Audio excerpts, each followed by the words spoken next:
So one of the unique features of our product is, of course, the Starlight Plus, which basically allows you to have little or no light in an area and still be able to see a clear image. We're going to explain a little bit about how it works and how to make it work. Okay. Also, our cameras are universal, meaning you can plug them into a machine that supports TVI. You can plug them into a machine that supports CVI. You can even plug them into an old machine that only supports the old analog Coax. Of course, they'll be dumbed down quite a bit.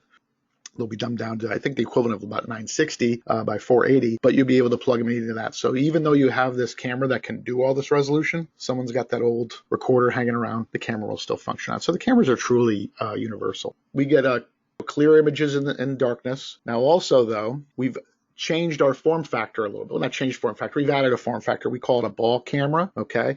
So our cameras will do 5 and 4 megapixel at 30 frames a second. These particular cameras and several other cameras have a 2.7 to 13.5 millimeter lens. I like this style camera because it actually has a flat glass on it, which cuts down on refraction, Starlight Plus, and they're IK10 impact rated. And as you can see, a pretty strong 80-foot IR. Throughout this, I'm going to have some sample videos of the programming and then some screenshots from the actual cameras. As we go through, we'll see more items from these, but really I'm just going over the form factor. And this one actually gives you like a little bit of a side view on how that ball camera works. You loosen a set screw and you can take that camera and actually point it straight down very easily and then lock it into place or anywhere in the middle. New form factor, I think, is a good design and makes for an easier, better looking install in some cases than some cameras, although, you know. Now here we have our DW bullet camera. So again, this is 2.7 at its widest. We've got our 5-year warranty, and again, the benefits of using the bullets, the ball cameras, and the turrets is they have that black glass that protects against refraction. This one happens to have a 100-foot IR range. So again, standard size bullet, universal camera, up to 5 megapixel. So we also have a 6 to 50 camera with the P-Iris lens. With all of our cameras, you can also control the setup up to Coax. So in this case, you may install it, keep it wide at 6 millimeter, but then log in later in the evening because you have that 150-foot IR, go in and zoom it in a little bit and take advantage of the long throw lens and the 150-foot IR, but you wanted to see what it looked like at night to do it. So again, you can log in and do it and control the camera remotely without having to climb a ladder, zoom it in with a test monitor, sort of guess where it's at, and then leave it alone. So our other bullet camera goes the other way. So it's a little smaller. It is a fixed lens, but it allows for a smaller body and allows it to squeeze into a lot of tighter spaces that bullet cameras and maybe other cameras might not fit. And again, the same UTC control, the same resolution. So again, you know, different form factors for your different installation needs. Now also we have an indoor dome. So an indoor dome with a 100-foot smart IR, alarm output. So even though this has a very powerful IR, basically to use in some areas with no light, because it has the smart IR, people and objects and things won't get overexposed, okay? Because the smart IR can kick in and power down the IR if needed or power it up if needed. So again, using the IRs is, not a detriment even if you have powerful IRs on it. So to give you an idea, here's a 2.7 millimeter. So again, this is through the web browser. It's a 2.7 millimeter, 13.5 millimeter lens. I'm just zooming it in and out on this building next door to us in Tampa, Florida. And you're getting about a 22-foot, 23-foot area zoomed all the way in. So basically 3 parking spaces. And then when I zoom it back out, it's going to be about, give or take about 70 feet, 73, 74 feet. All right, and so this is through the web browser interface. So any of the setup stuff I'm going to show you later on can also be done through the web browser interface, through C3, and of course through the unit itself.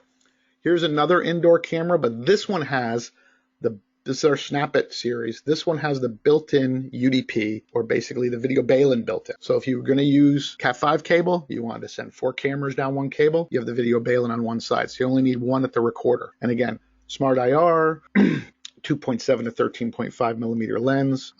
And these are actually a hair easier to install because of the way the module and the top goes on. That's why we call it the Snap It series. Basically, there's 2 screws and they snap into place, and you just got to get the wires to them. So we also have a form factor called our microdome, okay? Our microdome, very small, hard for me to give you an idea, but very small lens. We've kept the trim ring very small, great for blending into a background, okay? We actually include a silver, a white, and a black, we call them decor rings. So you have a white one that kind of blend into a white ceiling or a white wall, a black one, same thing, and then the silver one that comes on it. They're IK9 impact resistance, they're IP66 certified, they've got a good IR, a 50-foot IR, and a 4mm fixed lens. We have to keep that small size on it. But again, another good option for yours.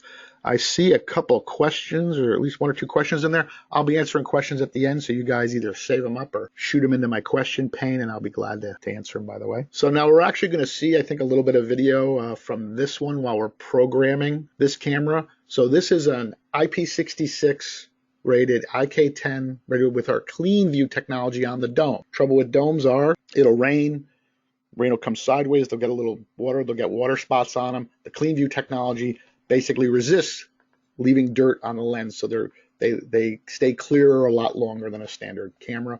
100-foot IR, again, the 2.7 to 13.5 millimeter I showed you on the zoom in, zoom out video there. Just a good all-around quality, vandal-resistant camera. So now we have these little mini ones. So again, not as small as the microdome, but these are pretty small, fit into tight places. And again, we've got a 2.8 and 4mm fixed lens. These are Starlight Plus.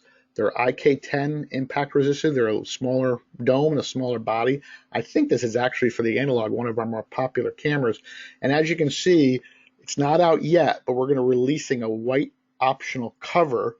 So this way, if our version of white, which is sort of like a beige, on there doesn't look appealing, you can put that into place, and it's like this appliance white trim cover. Okay, so it comes closer to sort of white. Next, let's talk about Starlight Plus programming and camera interface. So the reason why I use Starlight Plus is you want to reduce the need for IR lighting. Okay, it gives you improved sensor performance also in the daytime because it's using this back illuminated pixel technology. So it's actually making for a better image day and night the way it's the way the sensor works. Okay, so when we get into the camera, we can go in and access the camera via its PTZ control. So if we go in, right mouse button click, matter of fact, I'll show you, go in, right mouse button click, we can go in and bring up the menu for the camera. Okay, so we can go in, bring up the PTZ control, click the little menu button, and then we can go through and go to the exposure setting and turn on and off edge detection, turn on and off certain things. And you can access it with preset 95 and the menu button through any interface. All right.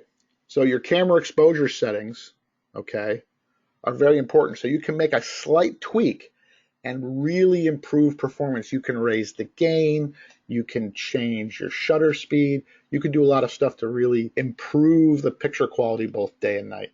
And so one of these happens to be your Starlight settings.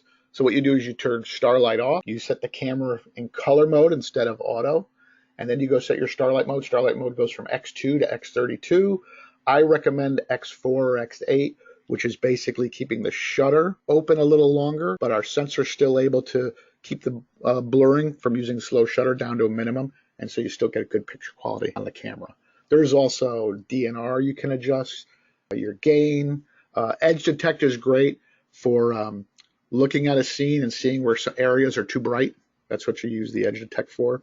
And so when we go in here and do it, we can also go into the same menu and adjust the exposure, color, day-night control functions, your privacy zones, all that stuff in the web browser. So this is the web browser view from the A1. And like I said, we're going to do a webinar next week that goes over a lot of the functionality of the A1. So again, you can go in after hours, tweak a camera for a customer and say, you know what, that camera should be a little brighter. Go in and brighten up that camera by changing shutter speed, gain, whatever, or going to the recorder and making the changes at the recorder itself. Okay, the camera setup can also be gotten through C3. Okay, so our C3 is our remote client CMS software that allows you to log into our A1s, A1 pluses, IP pluses, view 288 cameras at a time, but also if you come across a camera that needs it set up and has up to Coax control, get in usually through using preset 95, using the PTZ control, which is down over here. We also have in here, when you go into the exposure settings, adjusting for WDR. Now, this is important because the WDR is not just looking at one part of the window. You can set it to look up for 4 parts of the scene. And so each spot, you can put a little window here. I'm adjusting this one, making it a little wider. So this way, if a car pulls up, has very bright headlights, the WDR will kick in, okay? Or if there's a light over there, or the sun comes up over there, you can set up, over there, by the way, is this left-hand side where this arrow is, right here. And so you can set up a block over there. Wherever there's going to be either very dark or very light, you can go in and adjust how the WDR functions so it actually works like it's supposed to work. So again, each camera scene is a little different. You may need to adjust the WDR, or you can leave it on automatic and just look at it a little bit, but you can adjust the position, move it around, turn on and off different windows on it, all from here. So you can also access the day-night mode. So again, this is just showing you going into color, force it into black and white mode, IR on, IR off. So let's say you were using external IRs. Turn the IRs off, okay, and just leave it in black and white mode, or set the date and the time it's going to go in, or you go in here and actually set the threshold. So you go in saying, okay, there's a certain amount of light. It's going to go to black and white to color, and use external IRs if you want. This is a view of the camera through the web browser. So you can go in and actually access day and night modes, adjust the camera modes, auto color, all that stuff from the web browser. So to kind of sum it up, you could have up to 5 megapixel resolution from the cameras themselves, clear video day and night, a whole bunch of form factors. I find them to be easier to install than either other brands and other earlier stuff we had. We've tweaked the way you put in screws and stuff like that. Remote control from the DVR web browser, so you don't necessarily have to be on site. And on some of the models have the extra wide angle 2.7 lens.